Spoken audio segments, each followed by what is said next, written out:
Halo semuanya, kami dari Kelompok 6 ingin mempresentasikan hasil analisis saham kritikal di Indonesia. Dari sisi fundamental perusahaan gaji tunggal bisa dilihat EPS, net income sama revenue cukup cenderung meningkat ya dari tahun ke tahun.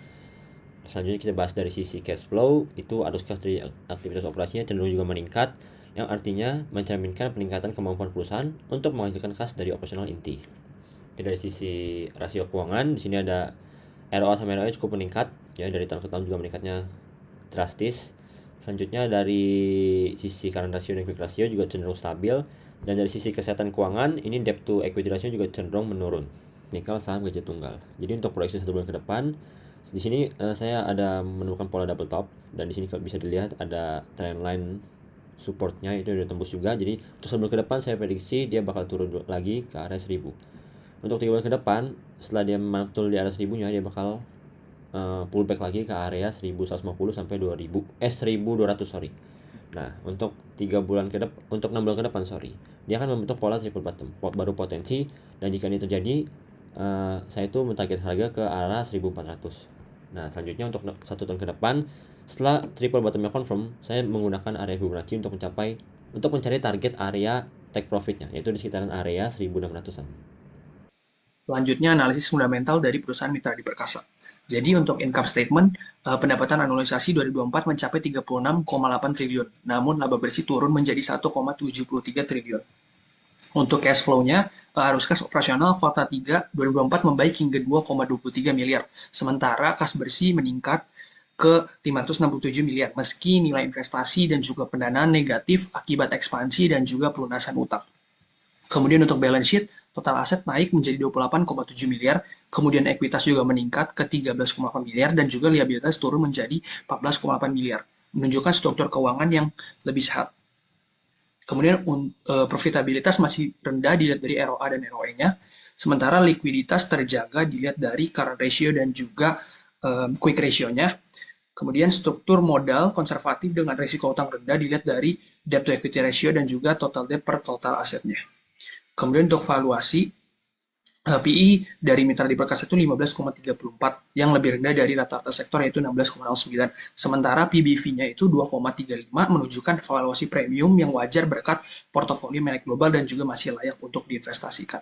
Oke, berikut adalah analisa teknikal dari mitra diperkasa. Jadi untuk 1 bulan ke depan harga kemungkinan bertahan di support 1420 dengan peluang rebound menuju 1565 hingga 1605 jika volume meningkat. Kemudian untuk 3 bulan ke depan, konsolidasi di rentang 1350 hingga 1420 dan juga resistannya di 1505 hingga 1605 dengan kecenderungan bearish. Jadi breakout di atas MA 200 memicu kenaikan, tetapi jika kegagalan, support dapat menekan harga lebih dalam. Kemudian untuk 6 bulan ke depan, harga diproyeksikan bergerak dalam pola symmetrical triangle di kisaran 1270 hingga 1635.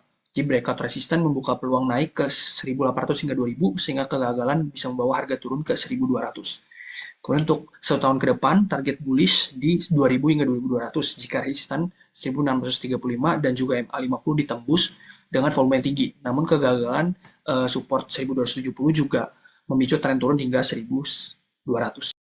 Untuk analisis fundamental ASIS, income statement menunjukkan kinerja yang solid. Untuk cash flow-nya, arus cash operasi perusahaan mengalami fluktuasi. Arus cash investasi dan aktivitas pendanaan selalu negatif. Untuk balance sheet-nya, aset lancar ini mengalami penurunan dan aset dilancar mengalami peningkatan. Liabilitasnya juga mengalami penurunan. Untuk rasio keuangan, ROA ASIS telah stabil. ROE-nya juga cukup tinggi dan karena rationya berada jauh di atas 2,0. Untuk quick ratio-nya menunjukkan stabilitas yang tinggi dan DER dan total debt to total asset ratio menunjukkan angka yang sangat rendah. Untuk PER saat ini lebih rendah dibandingkan rata-rata PER 5 tahun terakhir. Saham ASUS dikategorikan sebagai under value. Analisis teknikal ASIS prediksi 1 bulan harga saham PT ASIS masih dalam tren bearish pada time frame daily dengan MA5 di bawah MA20 dan harga di bawah kedua indikator tersebut. Level support di area 700 sampai 750 menjadi kunci potensi teknikal rebound didukung kondisi stochastic oversold meski MACD masih negatif dan volume perdagangan rendah yang mengindikasikan pergerakan harga cenderung konsolidasi sebelum ada katalis lebih besar. Untuk prediksi 3 bulan, saham ASIS berada di 770 mendekati support 740 sampai 760 dengan tren bearish dan volume rendah. Potensi rebound ada jika breakout 860 sedangkan breakout 740 melanjutkan penurunan. Untuk prediksi 6 bulan, saham ASIS berpotensi membentuk pola cup and handle dengan support 720 sampai 750 dan target 1000 sampai 1100 jika breakout 930, tetapi bisa turun ke 650 sampai 700 jika support gagal.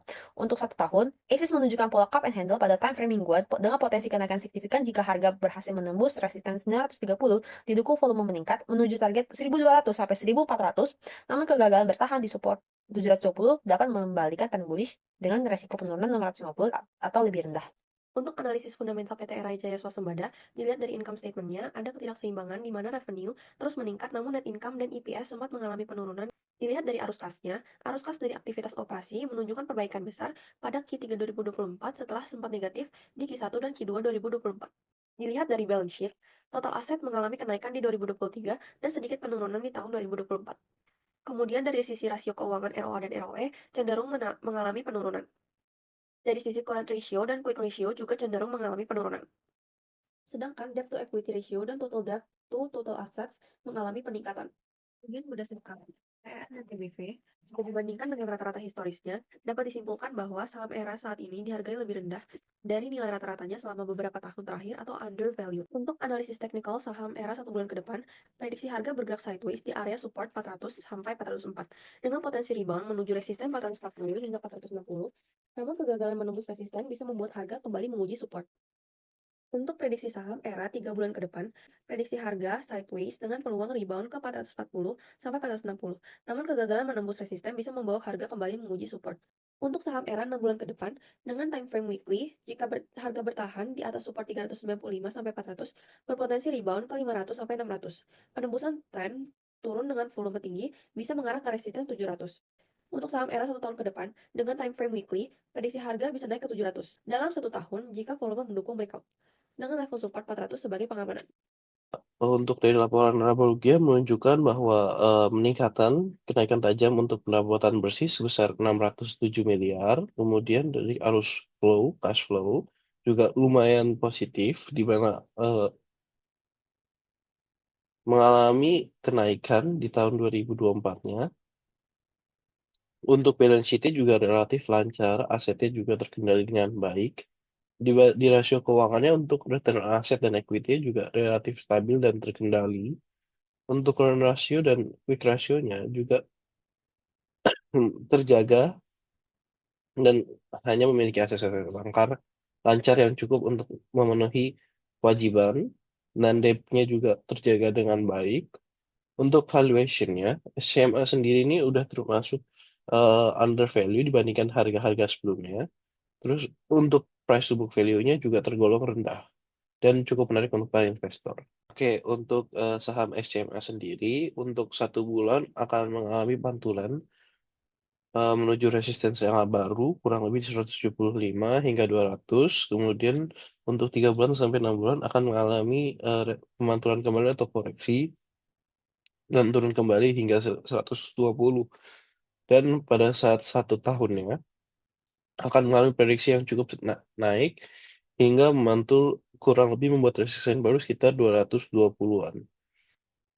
Hal ini didukung karena adanya volume yang cukup menarik. Oke, selanjutnya adalah analisis fundamental dari Matahari. Untuk laporan laba rugi menunjukkan adanya fluktuasi selama 3 tahun terakhir dan pendapatannya juga menurun. Nah, untuk arus kasnya, saham Matahari ini juga mengalami defisit sebesar 356 miliar. Sedangkan untuk balance sheet atau neracanya, total aset juga mengalami penurunan dari 6.565 miliar jadi 4.743 miliar akibat dari penurunan tajam aset lancarnya. Nah, untuk rasio keuangan, ROA dan ROI-nya juga masih meningkat setiap tahunnya. Nah, untuk current ratio dan quick ratio-nya juga meningkat dan stabil setiap tahunnya. Sedangkan untuk kesehatan keuangan sempat melonjak hingga 200%, namun kembali turun dan stabil. Dan yang terakhir, untuk valuation bagian PE dan PBV-nya, saham Matahari ini masih di bawah rata-rata consumer cyclical, sehingga masih layak untuk diinvestasikan. Oke, selanjutnya adalah prediksi saham Matahari. Untuk 1-3 bulan ke depan, saham matahari ini mungkin akan bergerak pada pola konsolidasi yaitu 1.300 sampai 1.450 dan bisa saja berekor pada resistance-nya yaitu 1.500. Nah, untuk 6 bulan sampai 1 tahun, saham matahari ini diprediksi akan bergerak pada 1.800 sampai 2.900 bahkan lebih jika volumenya naik juga signifikan.